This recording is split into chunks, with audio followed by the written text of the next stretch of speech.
us are feeling and how they're getting through this global pandemic, especially now that we have transitioned into remote or online learning. With this change, there are certainly added emotional and educational needs that need to be addressed. And so, we decided to do a survey asking the students of Enfuego how they're actually coping with remote learning. So, one of the questions that we came up with was, what is one word that can best describe your lockdown experience? Some of our students said it's tough, it's worrying, it's difficult. However, there were quite a few that said it was happy, fantastic, and challenging. Now, I don't know what this means to you. However, this to me made it seem like some of our students are actually enjoying lockdown. Another one of the questions was, how have you managed to cope and what do you do to cope? Playing video games and doing hobbies are quite prominent with this. We've also gotten reading books, exercising, and some people like to eat a lot. Now, how do you entertain yourself? Some of the students said biking, playing the piano, watching YouTube and playing games, and watching Super Pop and Just Dance on YouTube and listening to music on Spotify. Now, some of our students said they like doing household chores to entertain themselves. So, to you guys, I am so proud of you because I don't know how you can do that. And some of our students also learned how to cook to entertain themselves. The fourth question we asked on the survey was, if you had one wish, what would you wish for right now? We got a lot of answers for this, but a lot of them were, I wish for COVID-19 to end. And sadly, one of the answers was that my Lola didn't die at a time that I could not see her. Another one was, I wish I could go to school and for vaccines to be available for everyone and more hospitals to be available and open to more people. Now, I think we can all relate to this, especially now, but rest assured, guys, soon we will be, and hopefully soon, it will all be better. Now, our question number 5 in the survey was, do you miss being with your friends face to face? And I'm sure you know the answers to this, but yes, I miss playing with them and having parties with them. A lot, absolutely, definitely, and 100% were the answers. I'm sure that we all miss our friends too, whether we be students or adults. Now, how have you been keeping in touch with your friends through lockdown? Talking online and playing games, by texting them and giving them cookies, through Messenger, Zoom, and through Google Meet. Now, which do you prefer, online classes or face-to-face classes? The answers we got were face-to-face. And one student in particular said, I really do prefer face-to-face classes. I get to interact with my classmates and have mini classes with my teachers. I really noticed how being able to go outside and meet everyone is a true blessing. So as you can see, guys, now that it's been stripped away from us, we can really see how truly blessed we were. Now, to introduce the speaker, Sir Gabriel Sebastian N. Lizada, I'm just going to say a few things about him and his summary.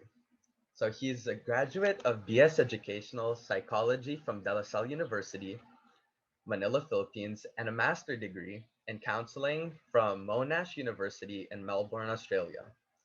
He holds a diploma in positive psychology and well-being for the Langley Institute Group.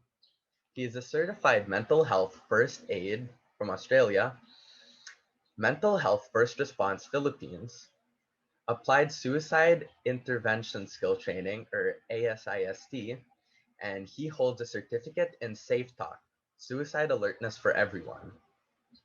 A licensed psychometrician in the Philippines and recipient of the Australia Award Scholarship in 2016. So let's introduce Sir Gab to you all. Good morning, everyone. Thank you for having me. Thank you for the invite. A little known fact about me was Hannah, sorry. Teacher Hannah was my thesis mate and blockmate when we were in college together. I think that was 2000, roughly around 8 years ago. So that's kind of a long way. We actually visited in Fuego in for one of our classes. I'm sure Teacher Hannah remembers, and it's good to finally talk about something that is very very important as we discuss and as we navigate through this pandemic. And as we navigate through this pandemic, we have to understand that there are a lot of things that we have to consider. There are a lot of things that we feel but we don't understand. And now we have the space and time to really talk about how this pandemic has affected us. So allow me to share my screen as a start. So the topic at hand is supporting children's emotional educational needs in remote learning. So the way I packaged this webinar will be talking about a few important things, not only for students, but also for teachers as well, and parents in the room. This means that each one of us, teachers, parents, students, have a role to play for us to understand the emotional needs that come with remote learning. Okay. Um, so I'd like to first start by defining some key terms. And I'll start with defining what mental health is according to the Health Organization. The World Health Organization defines mental health as a state of well-being in which an individual realizes his or her own abilities, can cope with the normal stresses of life, and can work productively and fruitfully towards making a contribution to one's own community. There are many important things that we have to understand here. And the first important thing that we have to understand here is that stress will always be part of our lives. That's a given. Um, if you look at a stress continuum, and if you search a stress continuum in the internet, the stress continuum says that ample amount of stress leads to productivity. Too much of something or too less of something will yield stress. What does that mean? For example, money. If you have too much money, believe it or not, you will still be stressed. But if it's lack of money, then you will still be stressed as well. If it's too cold in your room, you're stressed out because it's too cold. But if it's too hot, on the other hand, you will be stressed. So the first concept that we have to understand is this stress is part of our everyday life. It's inevitable. We will feel it. We will experience it. But the important thing is we have to understand how to manage it. That's the first thing. The second thing is can work productively and fruitfully. And this is in relation to the first part. Despite the stress that we are feeling, we should be able to work productively and fruitfully towards the stressors of life. It means that despite what I am feeling, I am still able to work. So for students and parents who are and teachers who are here, think of your normal day during this pandemic. We get stressed with modules or paces. We get stressed with working from home. We get stressed with juggling finances right now. But if we can still go on despite all of this, then you're still okay. The common notion of people is that when we feel too much stress, when we feel down, when we feel demotivated, when we feel that negative about ourselves, we feel that we're not okay. And that's okay. To feel that you are not okay is a feeling that everyone feels. It does not make you, mentally ill. It just means that your mental health is a bit down. And understanding mental health is important in understanding emotions. The second concept that I want to discuss, simple, talks about what is well-being. There are a lot of definitions of well-being. Okay, but I like you to take note of this simple definition by Dr. Felicia Huppert. And it says that well-being is feeling good and functioning well. Simple but direct definition. If you feel good and you are able to function well, then you are still of high well-being. If you function well but do not feel good, then maybe there's there's a problem in your well-being. Is well-being bad? No. But is well-being good? Yes. Towards the latter part of this presentation, I will talk about what well-being is in the concept of mental health and the well-being scape. Lastly, let's define health. So first we discussed mental health, then we discussed well-being. Now let's discuss health in general. And health is a complete physical, mental, and social aspect. Okay. So when we say we are healthy, being healthy does not mean that we are not sick. Okay. We might think that if we are not sick, we are immediately healthy. If you've read the recent article published in the New York Times by Adam Grant, he talks about this term called languishing. And the term languishing, people equate to as the feeling of meh. It's like I'm I know I'm not okay. I know something's wrong, but I'm not sick as well. It's like going on that day-to-day activity without any motivation. And some of us are languishing at the moment. And the acknowledgement that we are languishing is an important step in helping us.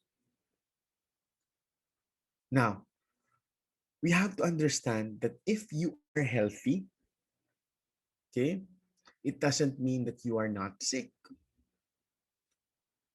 Or you get the point? Healthy does not mean free of sickness. You might be sick free, but you might also be languishing as well. You might not have any kind of physical sickness, but you don't feel good about yourself. Okay? So, if we look at that space, if we want to understand emotions, it's a complete, sorry for the typo, it's a complete physical, mental, and social aspect of it. However, we have to also understand that underneath everything, underneath the physical health, the mental health, and the social health, are emotions that we need to address. What do I mean by that? Okay. What do I mean by that? Um, first is, sorry, we have to understand first and foremost that let's look at the physical aspect. How do we talk about it when we're not physically healthy? Right? We sometimes want to be a little more physically healthy. We want to lose weight. We want to be a bit more active.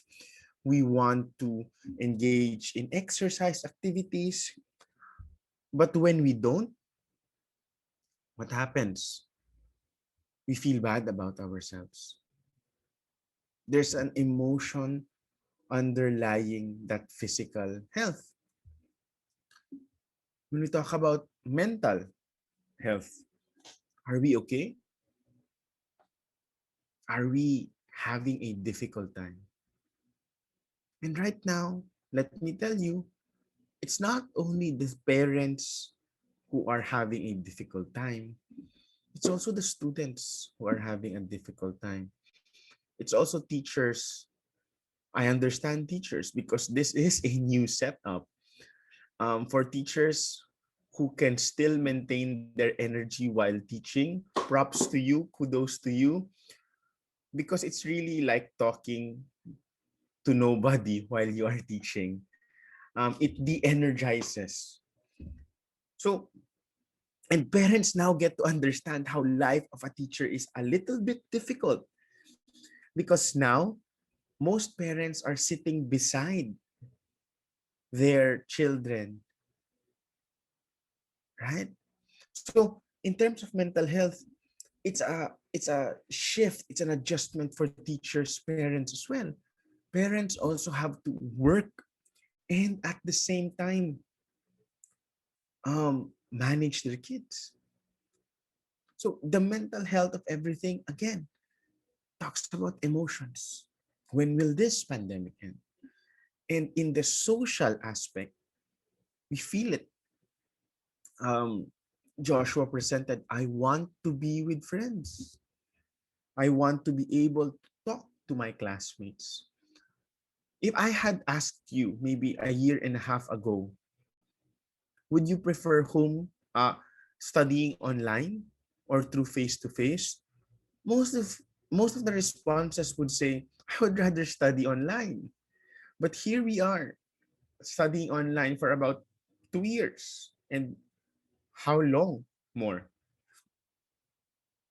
So underneath all of that is that social need, is the emotion to be with people.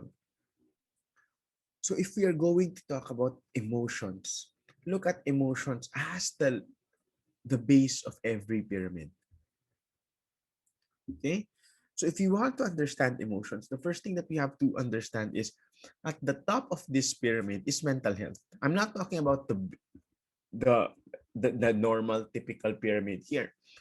But the reason why I used a pyramid is at the summit or at the top of this um, pyramid is mental health. This is what we know. This is what we see. This is what we feel. So when we're talking about mental health, everybody's talking about mental health now. I feel sad. I feel demotivated. I feel, and I know you use this, depressed. That's what we feel on a day-to-day basis. But underneath that, we also have to talk about well-being, how to flourish, how to prosper, how to feel alive during this pandemic. And I said earlier, at the base of everything, we talk about emotions. Most of our emotions are left unchecked, unsaid in this pandemic. So we have to understand first what emotions are. And that is, I have 3 tips to talk about today. And the first tip is how we should be able to name our emotions. What does that mean? Often we think about emotions as a topic that is taboo. We don't want to discuss what emotions are. We are afraid to show our emotions to people. We are afraid that if we share our emotions, we might come off as weak. But that's precisely it.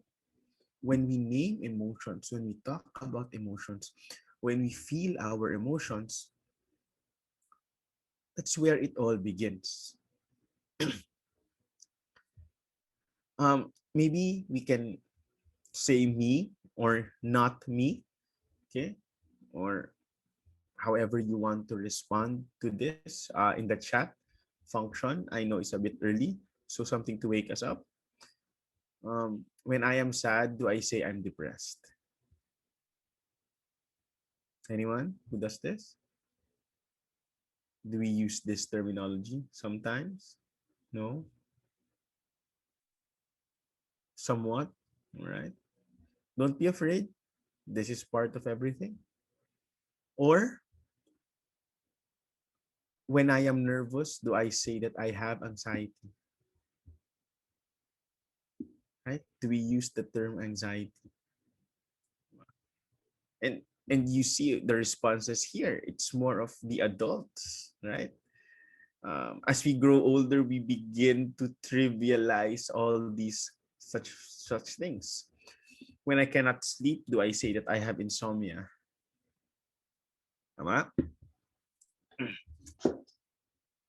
So notice how the responses are.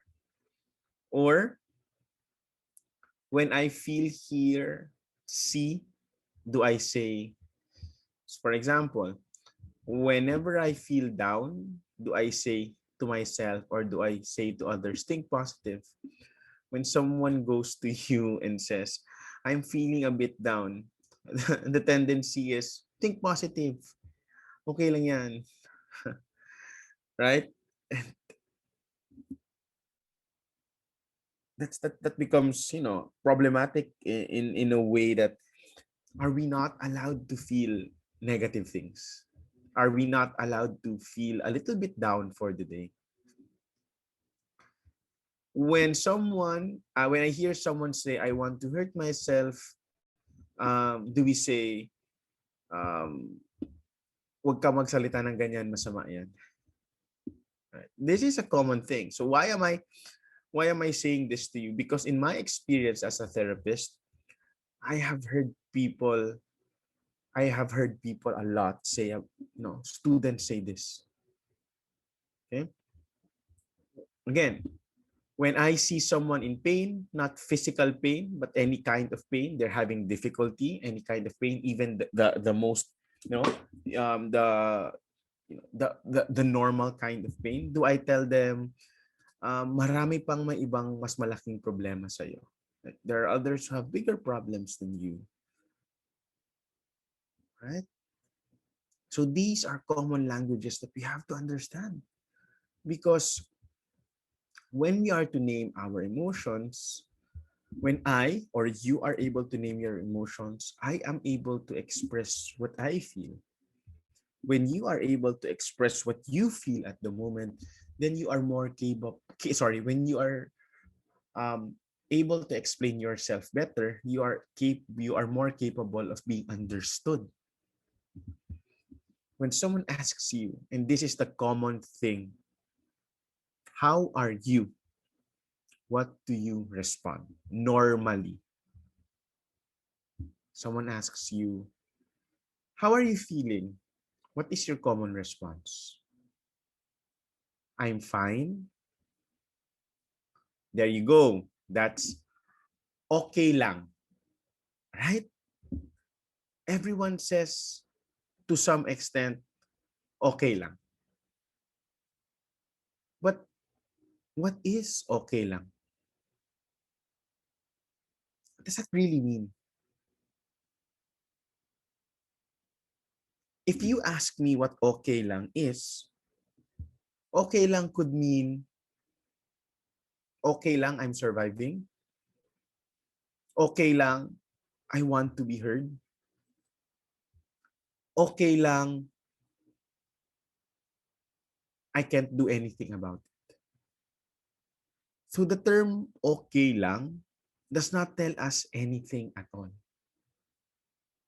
So when, especially for teachers and parents and adults in the room, I'll just consider everyone as adults.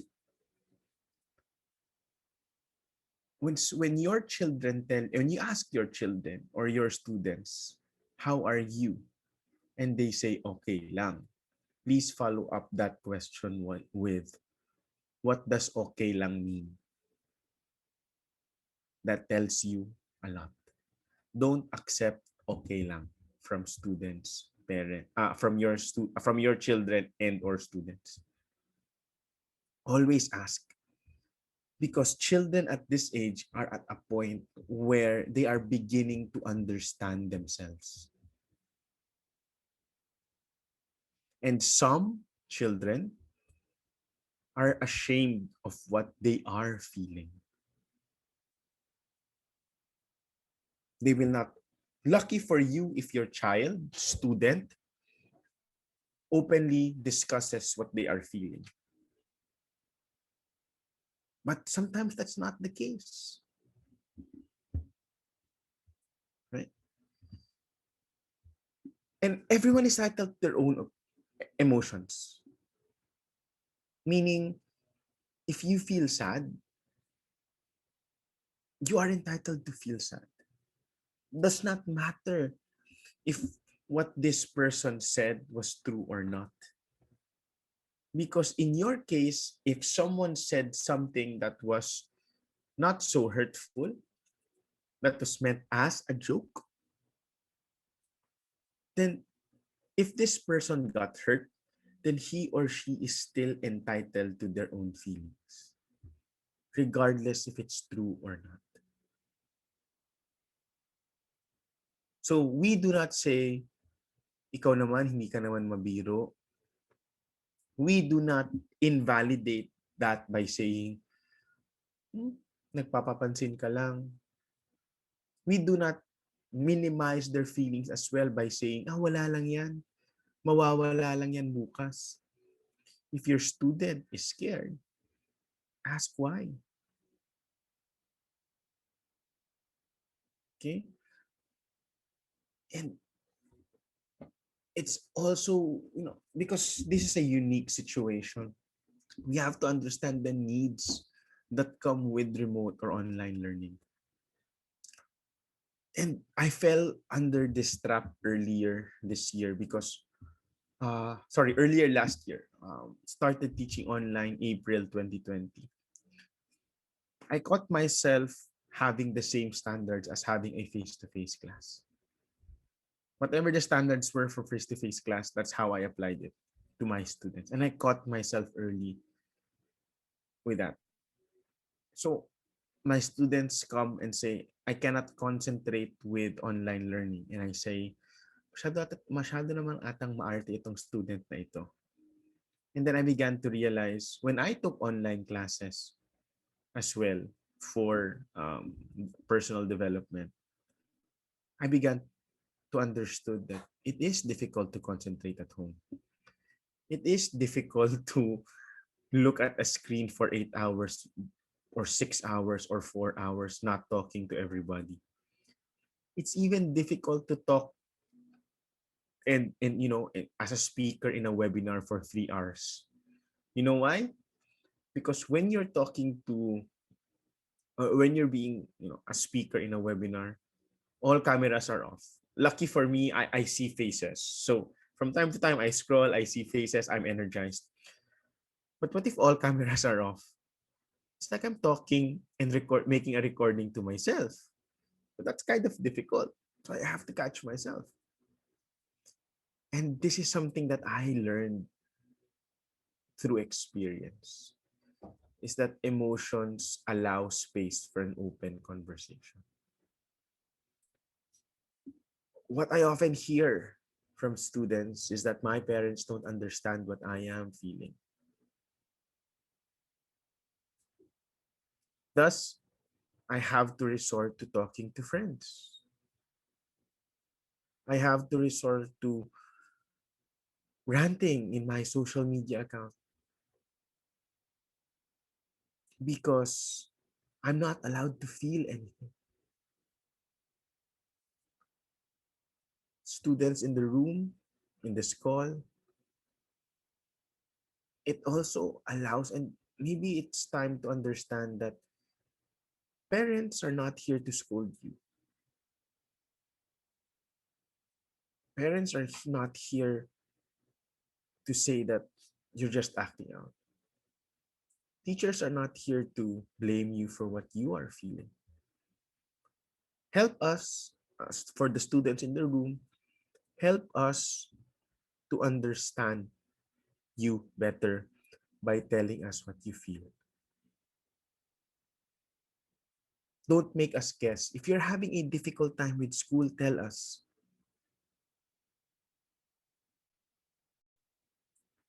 And and this is what I like.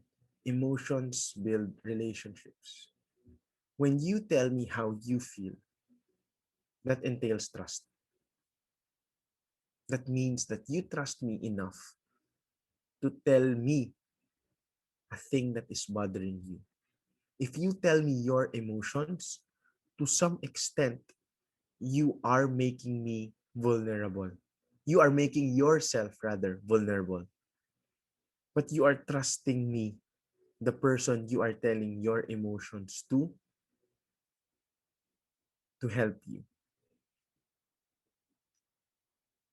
If I were to ask you, what is the single, okay, best indicator, okay, of well-being? What is the highest like, predictor to a happy life? Any guesses? I think that's the best way I can put it. What is the what predicts happiness? What makes every person happy? There you go. That is correct. Relationships are the single best predictor of happiness and well-being. It's not money, it's not fame, it's not material possessions. They are all fleeting. The single best predictor of lifelong happiness is having good relationships. Good relationships with the self, with others, with friends. Kaya if you are in your workspaces, if you are in a position of change, especially for parents, teachers here, let us avoid the term social distancing. To use the term social distancing means that we isolate ourselves from everybody. We socially withdraw. And the better term to do is physical distancing.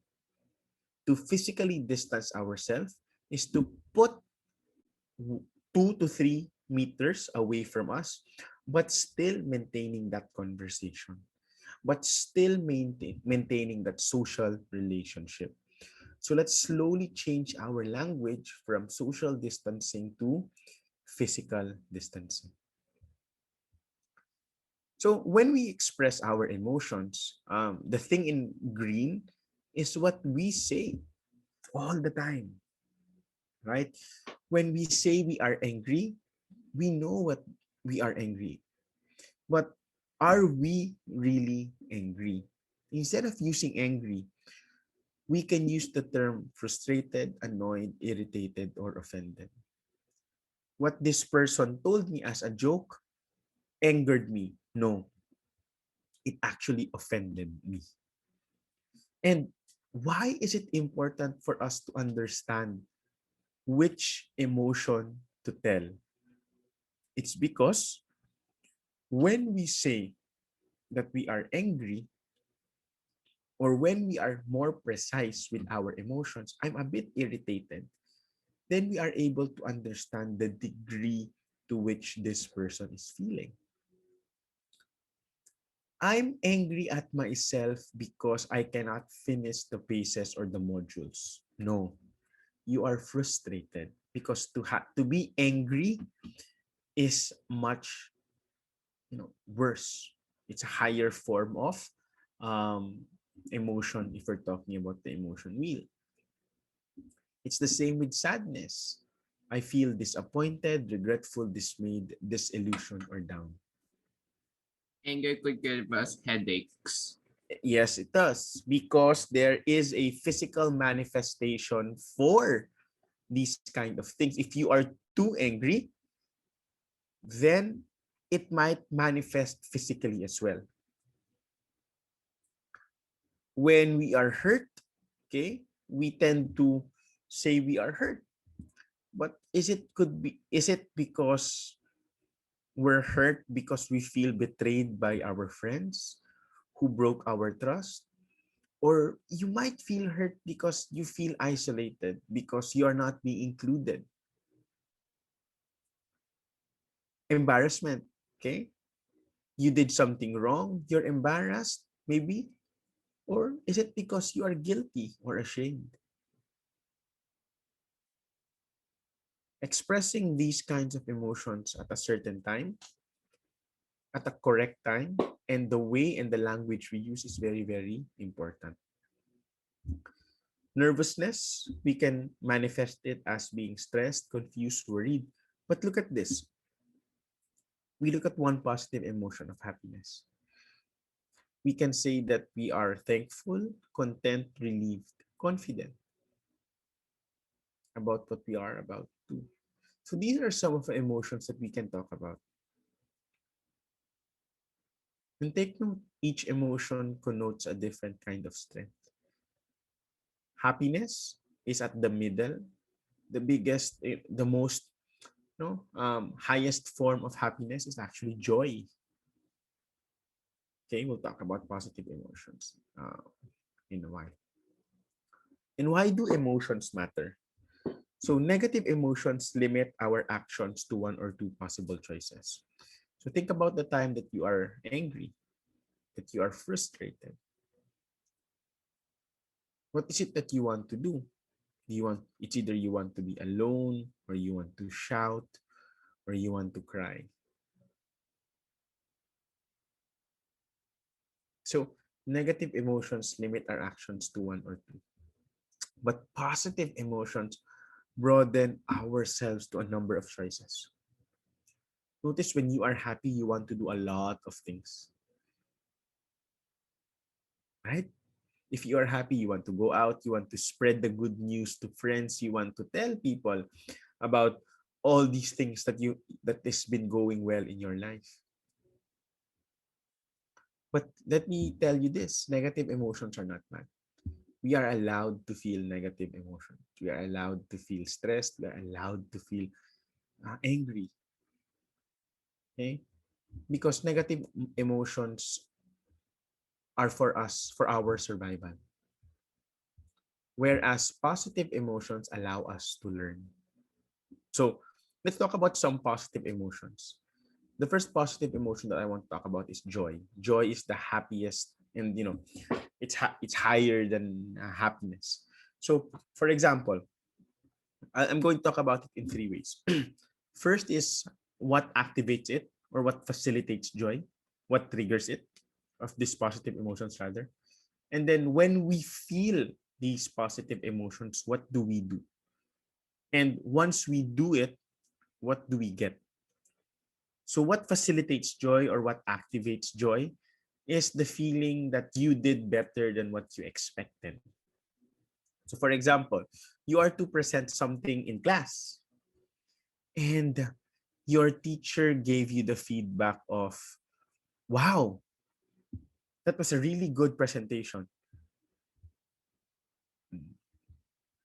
Okay?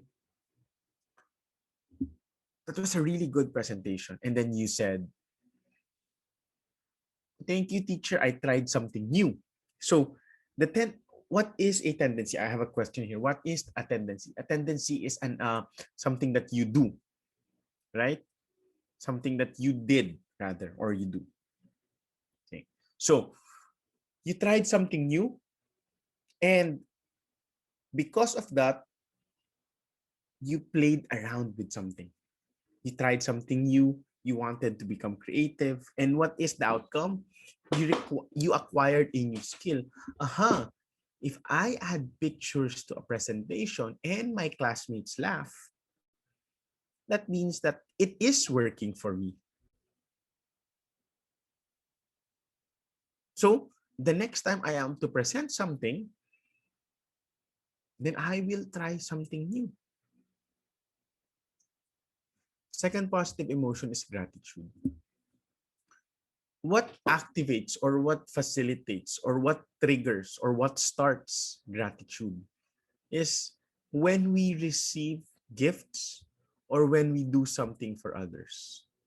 Take note, when you received something, what is what is an action that you are most likely to do? When you receive something, usually we have two actions. The first is to give back to the person who gave us that something, or to give back or pay it forward, or to give a gift to someone else. And what does that do? For example, you gave your friend a piece of cake, or sorry, this is better. You receive a piece of cake from a friend. What is it that you will do next time? You will remember that this friend gave you a piece of cake, and you would want to give this friend something in return. And what happens? A social bond, a friendship is developed between you and this person. That is gratitude.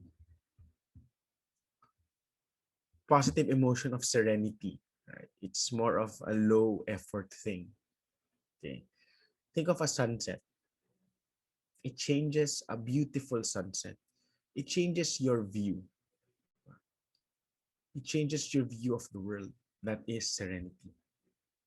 Interest, on the other hand, is sparked by novelty, is activated by novelty. When you are curious about something, what do?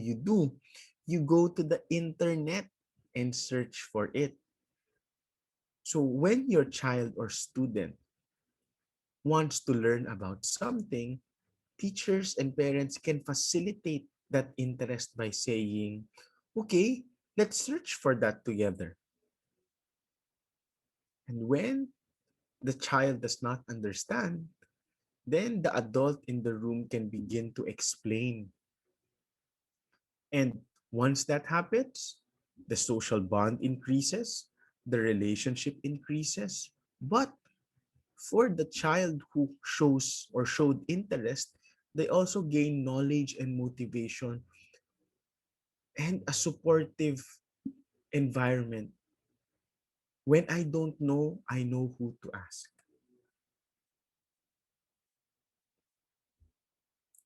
The emotion of pride is we think that it is bad because we say, you're such a proud person, you don't want to apologize. But pride in this way is an achievement, a personal achievement that you have. If you have 10, if you scored 100 over 100, or if you're the highest in your class, that's pride. And once you feel pride, what do you think about? You think about dreaming big. You think about doing more. Okay? And once you do more, you target bigger goals for yourself. If my goal initially is I ran, a kilometer in like 3 minutes, the next time I'll tell myself I'll be a bit faster. I'll do it in 2 minutes and 50 seconds. If I am able to finish my paces or my modules in X amount of time, and I have some time to spare, the next time I will dream bigger. That's what pride is. Amusement is the feeling we get when we share laughter, when a friend of ours is not in a serious mishap. So for example, remember the time that you possibly hit yourself, not in a serious way, like while you were walking you hit a wall, but not so hard, and then your friends start laughing, and then you start laughing, you say, haha, that was I didn't see that, and then everyone shares that laughter as well. For adults in this room, the common example is if you sit down and the chair breaks, everyone shares that same laughter, and everyone will remember that 6 months from now, 7 months from now. That builds friendships. Inspiration, when we witness like something that is very, very extraordinary, okay, um, we aspire. We want to be that person. When we see someone, when we look up to someone, we want to be that person. When we meet someone, we want to gain what he has gained. Or on the other hand, let's skip that. But I'll talk about love as well. Love combines all these positive emotions. And when we feel love, the tendency is to trust, to build a community. So love brings all these emotions together. So for the adults in this room, create, here's my advice. Create the space for your child to express their emotions, for your students to express their emotions. Have that open communication. As we are working at home and your child goes to you, okay, and tells you something, tells a story. As adults, we are very, very dismissive. Mamaya na, busy pa ako. And that creates that bonding, that unconscious thought that from, from the child's perspective that I can't express my emotions. I can't express what I feel because my parents are always busy. Do not say, when I was your age, wala kami internet, wala kami cellphone, yet we survived. Di ba? Always natin naririnig yan. Panahon namin, wala nga kaming cellphone, wala kaming TV. Pero tingnan mo naman kami ngayon. Learners right now have different needs. Okay? And very, very common yan. And please, please, do not misinterpret expressions of feelings as complaining. When your child comes to you, when your student comes to you and says, I'm feeling like this, don't misinterpret that as that they are complaining. Because sometimes our children, the students, do not come to us complaining, but rather they want to share what they are feeling. And if we see that as complaining, then they are less likely to express. But let's look at how COVID pandemic has affected, children and adolescents. So there's increased symptoms of anxiety, depression, suicidal ideation across the world. Okay, this is across the world. Students are forced to adapt to changes abruptly. So it's not only the student, the, the toll on students is that there's an expectation from teachers and there's expectations from parents, and they have not prepared for this. Had we warned them that there would be online education in the coming 6 months, then they could have prepared for it better. But no, nobody wanted this. So there are certain expectations that they need to meet from school, but there are certain expectations that are that are needed from parents as well. So sometimes they're having difficulty navigating it. They're having a difficult time with classes, and we get mad at them for not cleaning their room. So it adds that additional stress to them. So what can we do to help them learn the skills of cleaning their room? Maybe when they're free. We don't tell them, ngayon na. After their class, you say, clean your room. And they spent the entire day. Right? Tayo nga, meron tinatawag na Zoom fatigue, right? Um, Being in a Zoom call for at least 4 hours a day is very, very draining. What more for students? We also have to understand that students have less time with their friends. So, because they have less time with friends physically, they are more on their phones.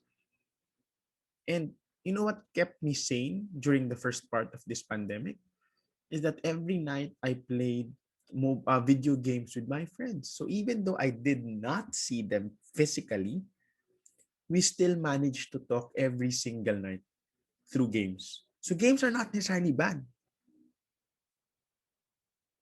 Okay? I even planned my proposal while playing games with my friends.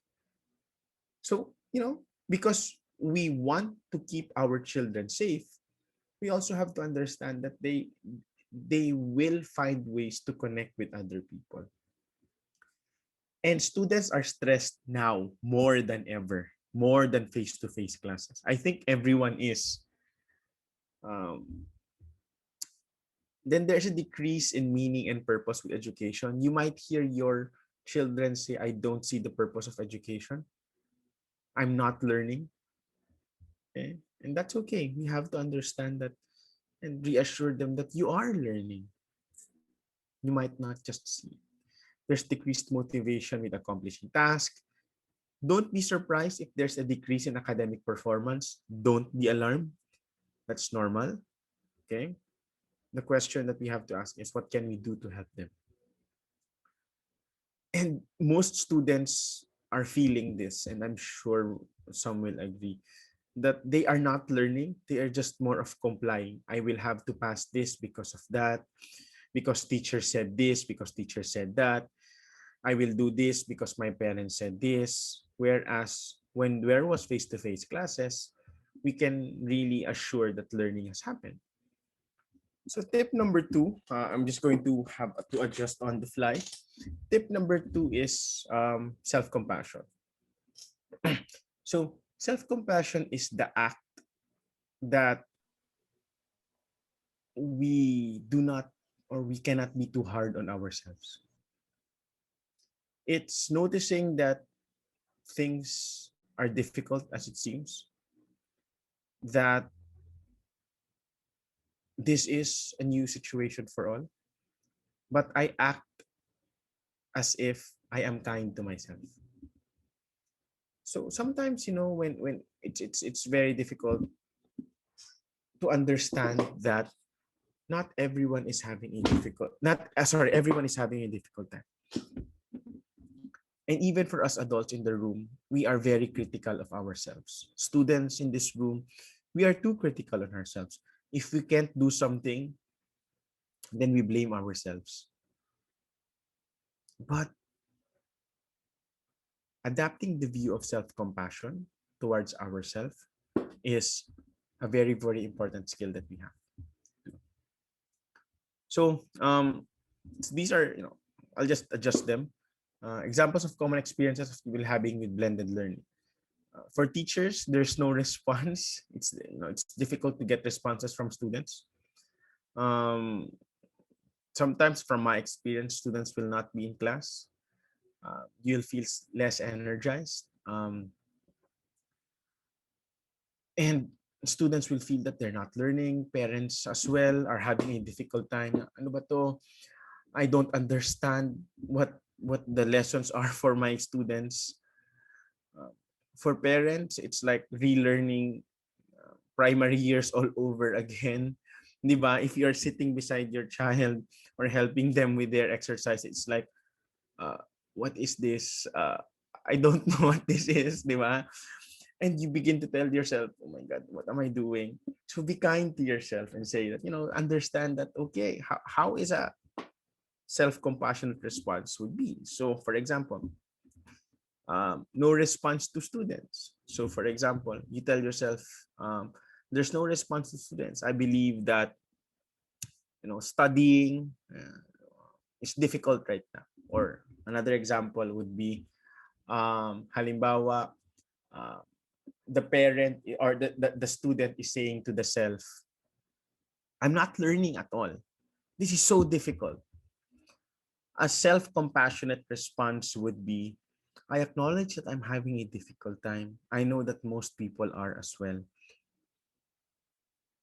Or if as a parent, you're saying that my child told me that he is not learning anything from what I am teaching him or her. What is a self-compassionate response to yourself? I acknowledge that this is not my strong suit. What can I do to help my child? So it's like forgiving yourself. It's like creating that space for you to know and be compassionate about yourself, because we are not expected to learn everything. We are not expected to be the best at what we do. That is our expectation for ourselves, because we pride ourselves in the fact that we want our students and our children to know that anything they need, we can give it to them. But the truth is, once we always think that way, then that becomes the problem because we will be too hard on ourselves. So practice self-compassion. So how can I practice self-compassion? First, we have to not attach ourselves with our thoughts. We have to not overly think about our thoughts. The second is to understand and take a step back to be kind to ourselves. If we are kind to others, why can't we be kind to ourselves? And third is to practice. We can't just think it when the time comes. We have to practice it. Okay? So, um, for example, students have a lot of questions related to lessons, right? So your response could be, I'm not a bad teacher. I just have to adjust given this pandemic. Okay? Or students say that they're having difficulty learning. So you say, I believe this is a difficult time for everyone, including the students. How can I help them more? These are self-compassionate responses that we can tell ourselves because it's not our fault. For students, it's not your fault that you're having a difficult time learning. So practice self-compassion. Be kind to yourself. Okay. Um, Maybe final words to end this presentation. Final takeaways is that everyone is having a difficult time in this pandemic. Teachers, students, parents. But it's important that we help each other. Sometimes a simple hug from children will take all, parang it will heal the adults. It will remove all the stress. For students, a simple thank you to your teachers means that they did a good job. So kahit na pagod yung, your teachers are so tired, when the student says, thank you, teacher, you made the lesson easy today. I really understood and I like the effort. I appreciate the effort. That will remove all the stress. For students in the room, try to understand also that your parents want the best for you. So if they are too hard and they are too pushy, then they just want the best for you. Lastly, for the students in the room, don't be afraid, okay, to tell your parents what you really feel because that's what they are waiting for. Parents sometimes, or adults sometimes, will have difficulty understanding the way a child thinks because for us, that has been too long. So help us understand you, help us understand your needs so that we are able to navigate this online learning better and that we are able to help each other grow and learn during this pandemic. So that ends my talk. I hope you learned something, and I hope that through this talk, we become better persons for others, better teachers, better facilitators. And let's all stay safe until this pandemic ends. God bless us all. Thank you. Thank you. Thank you. Thank you, Sir Gab. Thank you po. Thank you Thank so you much. po. Thank you so Thank much Thank you you. very much, Sir Gab. Thank you Sir po. Gab. Thank for you po. Thank you po. very Thank informative. you po. Wow. Thank you, students, for being so Po. appreciative of what Thank you so much. has just shared with us this morning. It's true, no? I hope you have enjoyed it. Meron kayong aha. Thank you po. All right. Anyone would like to say thank you? Thank you, Sir Gab. I Thank will you. learn with you Thank today. you, Sir Gab. Thank Marami you ako for natutunan visiting. sa Thank you, Sir Gab. Okay. Thank you so much. So, Sir Thank you Gab, po, sir. that is our way, our Infuego students, a way of saying thank you for your time this morning. So we now come to our question and answer portion at this moment.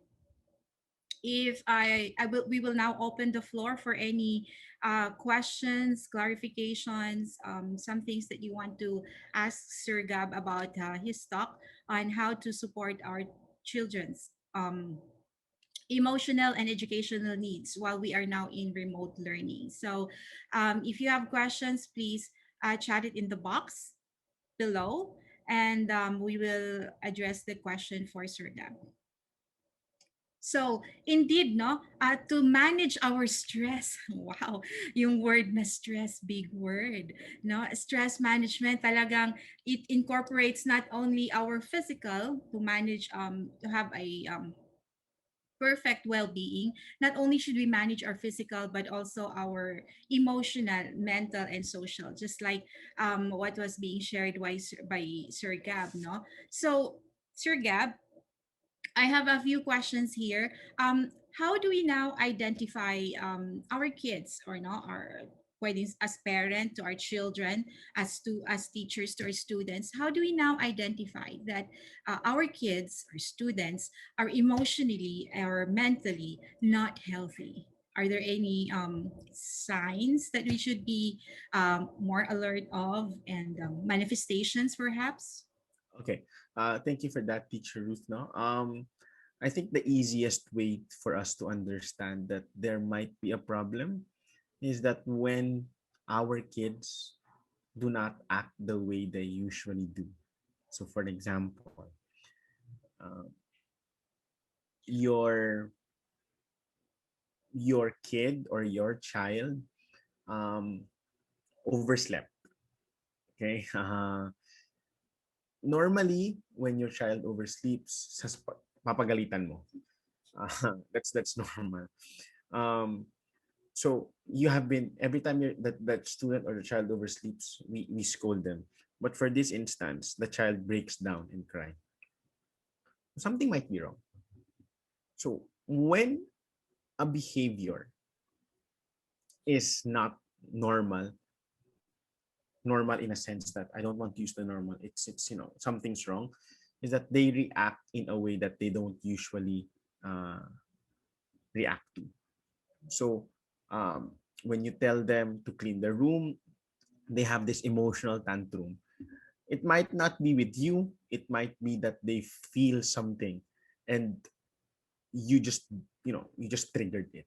So it's not against you, but we also have to understand how our children, how our students react to certain situations. When their reaction is not the normal one, then probably there's something going on. So you might want to scold them. That's okay, because we can't always be positive. But afterwards, we have to sit down and say, what happened? Anong nangyari? Why are you acting this way? Why did you act this way? Is there something that I need to know?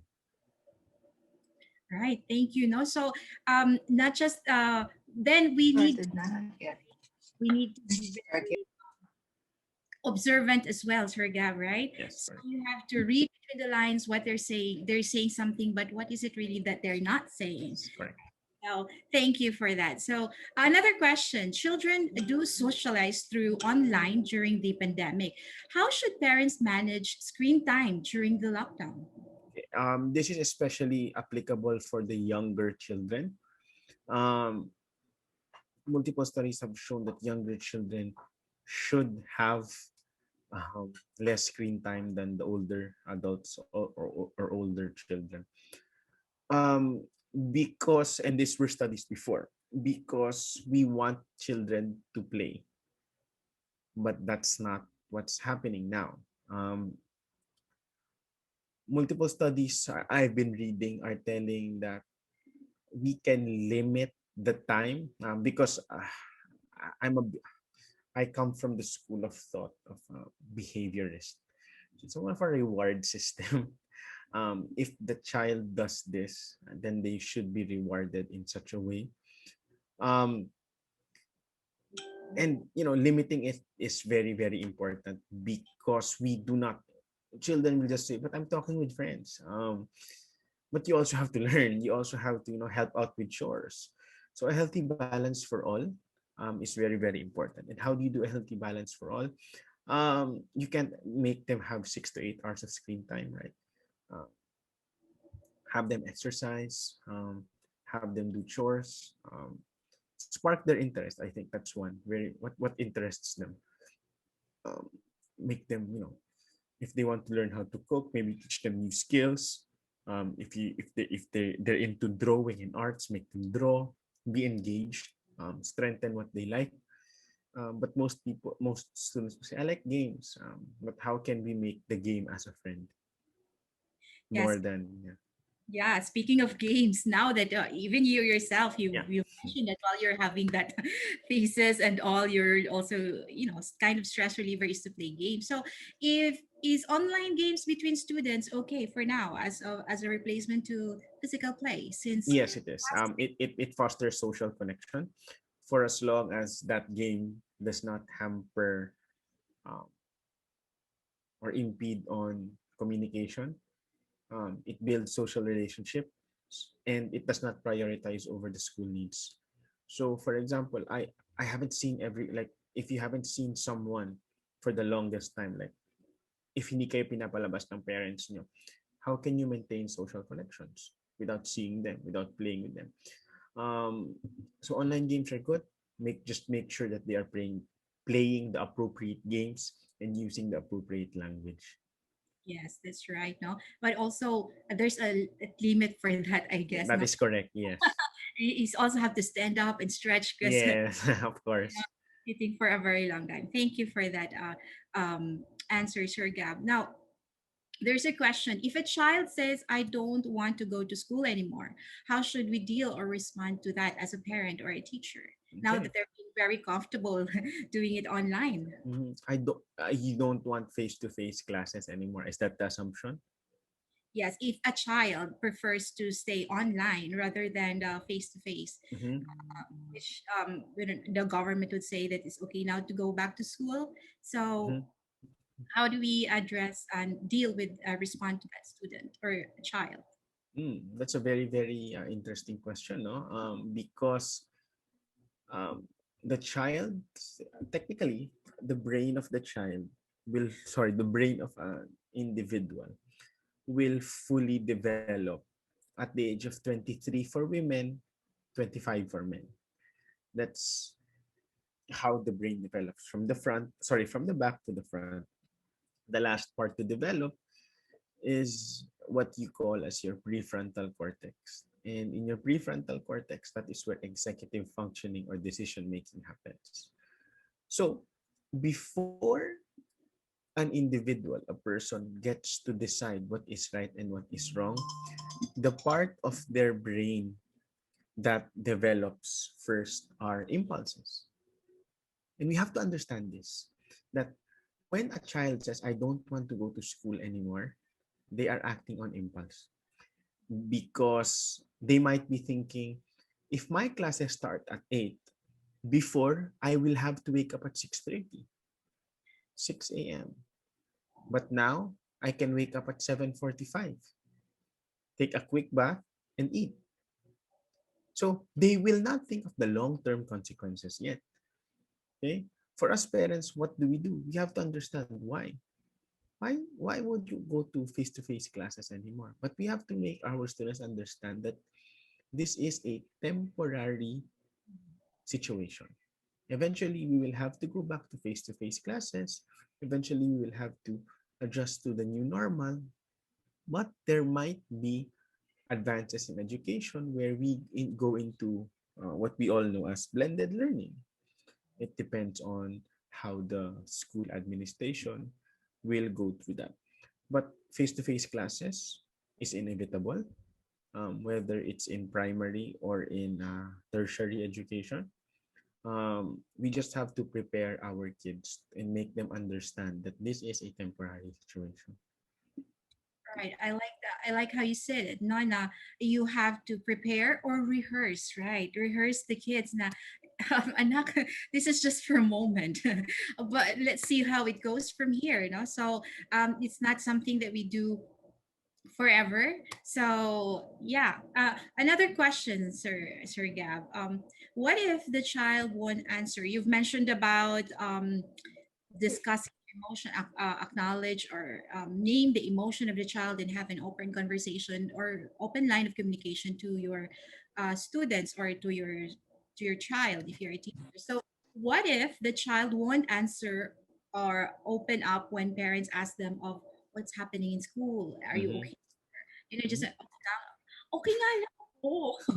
Ulit, yung mga ganon. So how would Yeah. you, what are other ways of saying, for a child to speak her mind?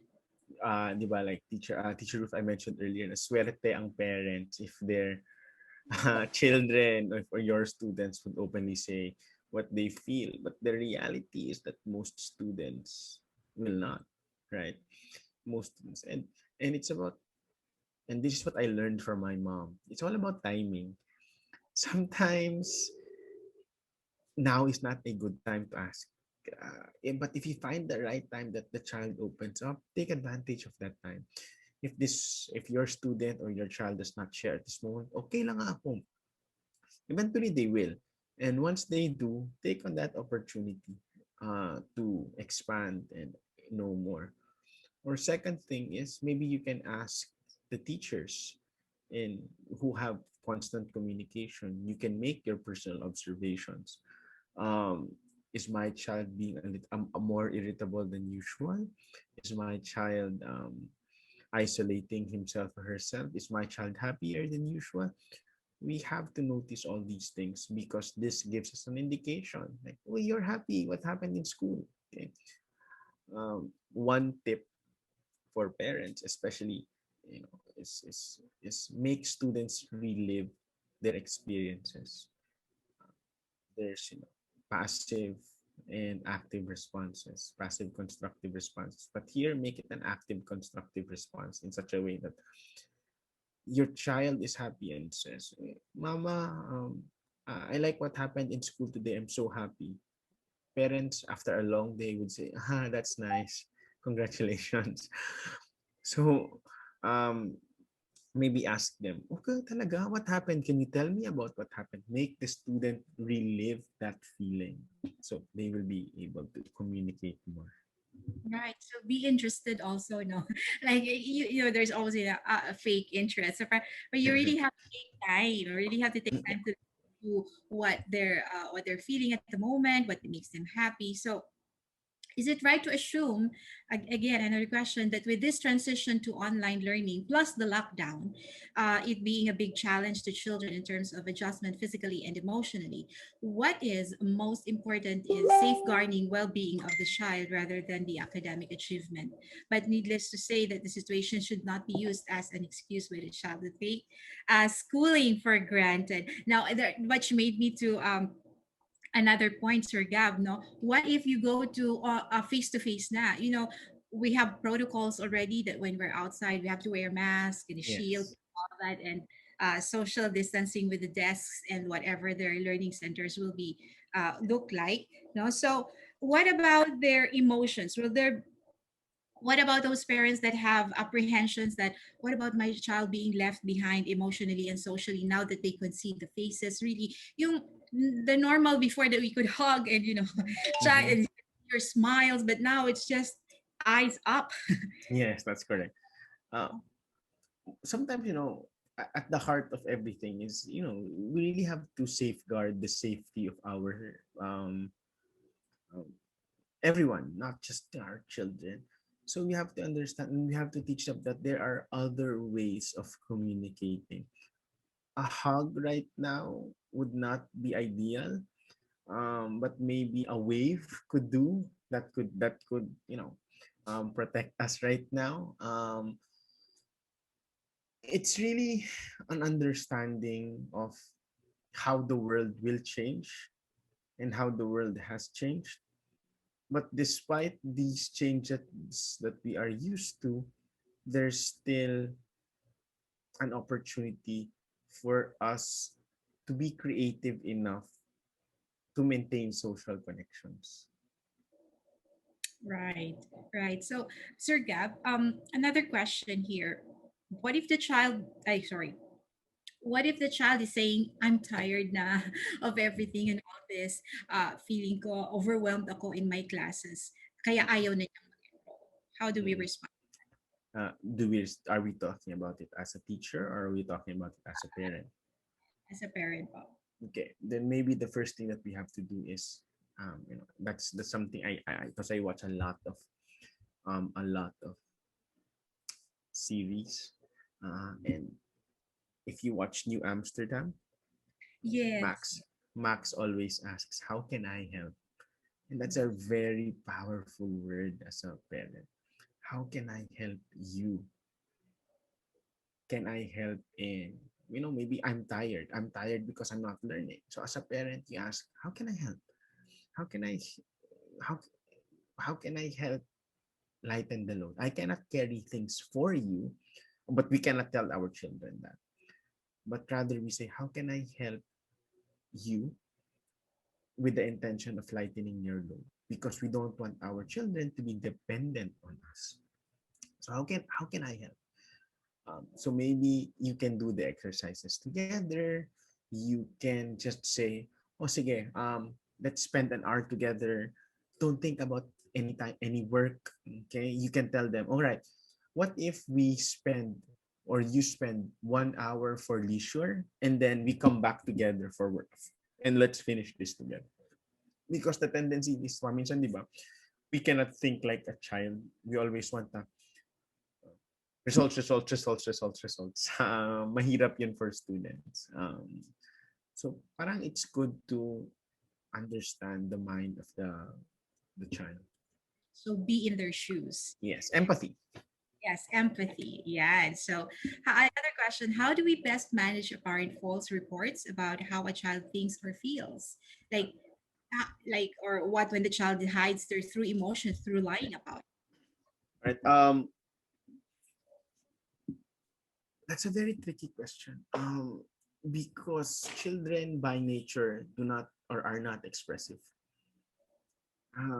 Or sometimes they tend to hide their true feelings. One reason could be that they are scared. They are scared of the repercussions, or maybe because of past experiences. Na the child shared this before, and that the reaction of the adult was to get mad, to be dismissive. So once children learn that, they tend to associate expression of feelings with not disclosing. It's better to keep it to myself because my parents will just get mad at me. A way to correct that is having an open relationship. Kumbaga, in adult world, it's an open door policy. Okay, it's good to have that quote unquote open door policy that we can talk about anything here. We can discuss anything here. So a good way to really navigate through that is have a, maybe an hour a day, not really, sometime in a week, for you and your children or your child to just really talk about anything, because that creates that environment that I want to have. Yes, that's right. No, but there is instances wherein out of the business of the parents, I guess that when a child approach them and they tend to be dismissive, but Yes. makakabawi pa tayo eh. You can always, I think I did the mistake right there. I think I need to go and apologize to my child, and Yes. admit, adults also can get mistakes, so for them to know that as well. So apologize, and my reaction this morning or a while ago was not right. So what is it that you want to talk about again? I'm here now. So I guess Yeah, that's possibly sobrang busy natin, di ba? Especially pag Monday, di ba? it. Yes. So just for them to have makakabawi sila, and then they will now open up to their parents. No. So what are some of the best practices in motivating students to learn online? Okay. I always tell teachers this: practice a strengths-based approach. What are the strengths of your students? What are they good at? And always utilize that in such a way that if their way is through artistic learning, then what can I do as a teacher to both be or trigger that artistic side of them while learning? Um, then another would be to not overwhelm them too much with work, because when students are overwhelmed, um, but not baby them up, but when students are overwhelmed or when a person generally is overwhelmed, they tend to withdraw. Remember tayo yon, pag masyado tayong stressed, what do? We tend to withdraw. Ayaw ko na, mamaya na. Um, so if we apply this to our students as well, we have to understand that. Right. So in other words, know their strength and their weaknesses as well. Yes. And so what are the effective ways in encouraging students to open up with how they are really feeling? I think it all boils down to trust and environment. I would say people in therapy, we call this as rapport building. Medyo mahirap i-build yung rapport building. Pero tama yun. For example, you caught yourself saying na parang mali ata yung response ko sa anak ko. And when I get the free time, I should go there and say, I'm sorry, busy lang ko kanina. What is it that you wanted to tell me? Most likely would say, wala lang yan. No, I'm sorry for doing that. But I'm here now. You have my attention. What is it that you want to tell me? That creates that space. Right. There are also instances, Sir Gabno, that students do, when they're going through different emotions, maybe at home, and then they enter their classroom, and all of a sudden that student suddenly breakdowns or just cry for no apparent reason. Maybe we'd say, "What happened? Did I say something wrong?" But it's not actually. But for some reason they did. Or they said, when you were asking how are you, what's the reason, and they would say no, nothing at all. Is it usually happen at is that it usually happens at night now, according to them? Uh, Does that that would depend. But yeah, maybe because at night we are more thinking about what has happened today more than anything else. Um, so yeah, we can really, you know, that pertains to the first question that you asked. How can we know that something is wrong when the reaction is very different from what they are usually accustomed to, what we are accustomed to rather. and as a student, how can I deal with negative emotions like sadness now or loneliness? I'm from the belief that negative emotions are not bad, because if we hide our negative emotions, then we are telling ourselves that I'm just supposed to feel positive. I'm just supposed to feel the happiness. But no, the reality is when you are sad, talk to someone. When you're lonely, talk to someone. When you're angry, and frustrated, talk to someone and ask why. Talk to an adult, talk to your parent. When you are a parent and you see your child having a difficult time, approach them. Don't wait for them to open up and say, may problema ako. Approach them and say, hi, I'm seeing that, hi anak, nakita ko na parang you're having a problem. What can I do to help? Do you want to talk? It's all about communication at this point in time. Right. No, even teachers cry too. Yes. So we're all in this together. So again, it boils down to relationship. That's what we are, especially relationship with parents, which is the very special key ingredient to this magical sauce that we are trying to adopt to remote and online learning. So I don't have any further questions from my end. Now I will now give the floor. Thank you so much, Sir Gab, for being here. And now I will turn over the floor to our host, Joshua. Back to you. Thank you, Teacher Ruth, and thank you, Sir Gab, for your presentation and for talking about the topics that you did. I feel that it's really important for us all, especially the students, to be in line with their emotional standing, because especially now at this time, we need the emotional support more than ever. I want to say thank you to all the parents and students for participating in this today. And well, yeah, thank you. Okay, thank you, Joshua. Thank you, Teacher Ruth. And thank you, Sir Gab, for that very informative talk. And I think we teachers needed to hear that as well. I think when you were talking, it's like, oh, I had like 10 pieces of papers all written down, something that we teachers can talk about. And what really stuck with me was more than focusing on the academic achievement of our students, especially at this time of lockdown and during online learning, is really the emotional well-being. And I like your definition of well-being. It says here, feeling good and functioning well. Feeling good and function. Because some students can be functioning well. They may be achieving. They may be in the honor roll. They may be getting 100% good grades, you know. But are they feeling good? So later on, I think you'd agree with me when I say, like, perhaps if they are not emotionally okay, oh, there's the word okay lang. They're not emotionally, you know, and at a state where they should be at, it will catch up with them later on. And, you know, I always believe that any unresolved issues will always reach a boiling point where it will just come out. And sometimes, you know, you may not be ready to manage it, whereas if you have taken the necessary steps to address whatever needs to address.